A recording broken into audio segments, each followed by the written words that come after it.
తుఫాన్ బీభత్సం సృష్టించింది. తీరం దాటే సమయంలో తీవ్ర తుఫాన్ గా మారిన రెమాల్ బెంగాల్ రాష్ట్రాన్ని అతలాకుతలం చేసింది. గంటకు 140 కిలోమీటర్ల వరకు గాలులు బీభత్సం సృష్టించాయి. సముద్రంలోని కెరటాలు సాధారణం కంటే 8 నుండి 10 అడుగుల ఎత్తులో ఎగిసిపడ్డాయి. తుఫాన్ ఎఫెక్ట్ తో బెంగాల్ వణికిపోయింది.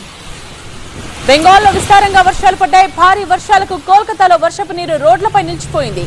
ఇక సందర్భంలో ఈదురుగాలులతో కూడిన భారీ వర్షం కురిసింది. సహాయక చర్యల్లో కేంద్ర రాష్ట్ర ప్రభుత్వ బలగాలు, ఎన్డీఆర్ఎఫ్, కోస్ట్ గార్డ్ బృందాలు పాల్గొంటున్నాయి. లోతట్టు ప్రాంతాల ప్రజలు సురక్షిత ప్రాంతాలకు తరలించారు. అటు తుఫాన్ ప్రభావంతో ఇప్పటి వరకు 394 విమాన సర్వీసులు రద్దయ్యాయి. తుఫాన్ తీవ్రతకు బెంగాల్ తీర ప్రాంతం అల్లకల్లోలంగా మారడంతో అధికారులు రెడ్ అలర్ట్ జారీ చేశారు. మత్స్యకారులు వేటకు వెళ్లొద్దని ఆదేశాలు ఇచ్చారు. తీరం వెంబడి గంటకు 110 నుండి 120 కిలోమీటర్ల వేగంతో గాలులు వీస్తున్నాయి. బంగ్లాదేశ్, వెస్ట్ బెంగాల్, సాగర్ ఐలాండ్ మధ్య తుఫాన్ తీరం దాటడంతో అంతా ఊపిరి పీల్చుకున్నారు.